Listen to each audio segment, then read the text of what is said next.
This is problem number 12105 from the Dynamics textbook by Hibbeler, 13th edition. So here what we have is a tennis player, and he is hitting a tennis ball. He's trying to make it right over the net. It clears the net, and the net is about 3 feet in height, and he is standing, or the ball is being hit at 7.5 feet. The distance from the person to the net is 21 feet, and it'll finally hit the ground at some distance S. And we'll call this point A, point B, and point C. The problem statement also lets us know that there's only a horizontal component, VA X, meaning VAY is equal to 0. So the problem requires that the velocity at A such that it clears B, which is 3 feet. It also would like us to find what the distance S is when it hits the ground at C. So we're given the following information. Let's make a table.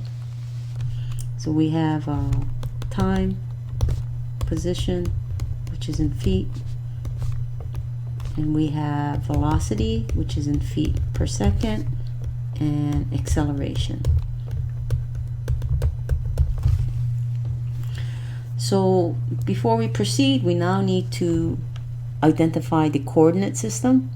So we'll say that is our y direction, and going to the left is our positive x direction. With that said, the initial condition T naught is actually TA, and the position at A is 0, and YA is equal to 7.5 feet. Velocity at A in the x direction is what we want to find, and velocity at A in the y direction is 0. The acceleration for this entire flight, AX, is always 0. That's always the case for projectile motion. And AY is negative 32.2 feet per second squared. So we move on to time at B. We know that X at B is 21 feet, and Y at B is 3 feet. The velocity at B in the x direction is the same as the velocity at A in the x direction. Velocity at B in the y direction is unknown. We don't know that. We could calculate it, but at this time we don't know.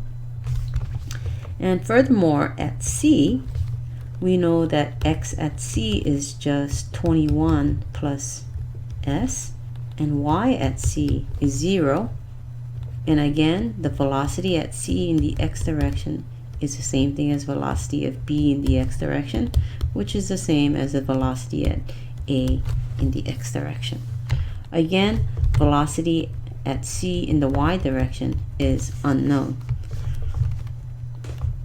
And this acceleration, like I said before, continues on. It holds till the ball hits the ground. The problem statement says what is VA such that it clears B of 3 feet. So it makes sense to analyze from A to B. If that's the case, what we need to do now is look at the kinematic equations for projectile motion, both in the horizontal and the vertical motion. So we've already established that velocity in the x direction does not change.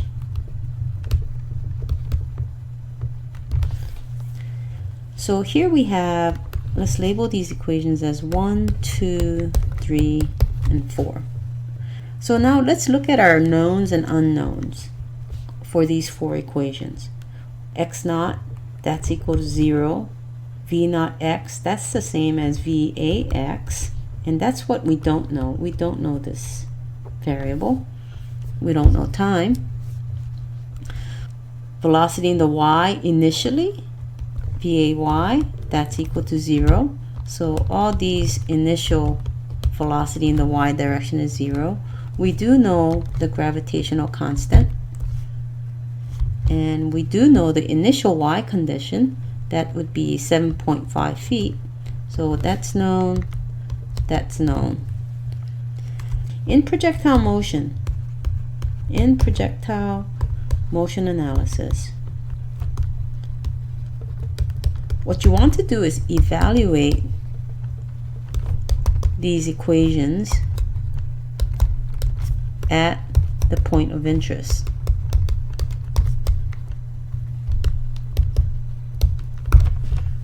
So what that means is this x value right here, we can write it as a subscript of b, which would correspond to the time b. And likewise for the vertical motion, we can put subscripts b in all these variables. What that means is that x at b is now known. That's 21 feet. So if I knew what the time at b would be, I should be able to solve for VAX.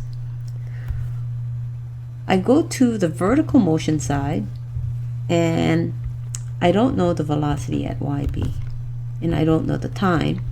I do know the position at YB, that's equal to 3 feet. So that's known, and we don't know this. So I can stop at this equation 3. I have all the knowns except for TB, which I can solve for, and then finally substitute it into this equation to find VAX. So let's go ahead and do that. From equation 3, we get 3 is equal to 7.5 plus 0 plus 1/2 negative 32.2 TB squared, which then yields that TB is equal to 0.5287 seconds.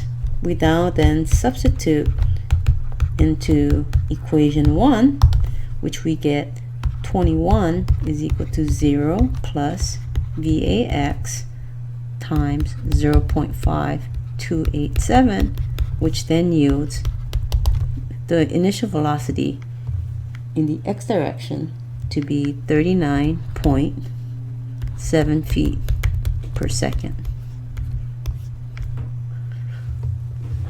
So our next requirement now is to find this S. What's S equal to? Here we now still need to pick 2 points to apply these kinematic equations to. The question is now, should it be from A to C or C to B? The choice is made by looking at where we have the most information. So we go back to our table right here. We've just found VAX, so that's known. That's 39.7. So the choice between A and C makes sense because we have more knowns for point A than we do for point B, because at point B this still remains an unknown. So I'm going to opt for the 2 points A and C. So we now apply these kinematic equations for projectile motion. Again, this velocity in the x direction never changes, so V at C in the x direction is the same as velocity of A in the x direction, which we found to be 39.7 feet per second. To evaluate these equations at C, so I'm just going to go ahead and write these subscripts in. And we know the initial condition is at A, so I'm going to change all of these, the initial variable to be A.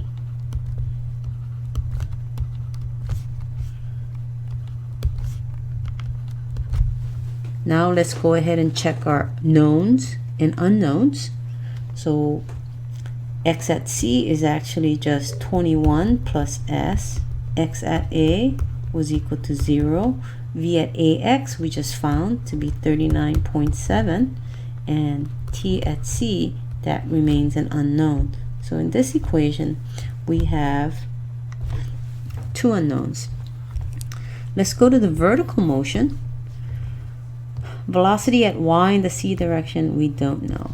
Velocity at A in the y direction, that was equal to 0 because it only had a horizontal component. G is just negative 32.2 feet per second squared. So T at C, we don't know. Y at C is equal to 0. Y at A, we do know, that's 7.5. VAY, that's equal to 0. G, we know. T, we don't know. Velocity of y at C, we don't know. This is equal to 0. Y at C is equal to 0. So if I inspect these equations, again, if I were to number them as 1, 2, 3, and 4, I can solve equation 3 for TC and then substitute it in here and then finally solve for S. So let's go ahead and do that. Equation 3, 0 is equal to 7.5 plus 0 plus 1/2 minus 32.2 TC squared. I can solve for TC and I get 0.6825 seconds. And I can substitute into equation 1 and I'll get 21 plus S is equal to 0 plus 39.7, 0.6825. We solve for S and we get that S is equal to 6.11 feet.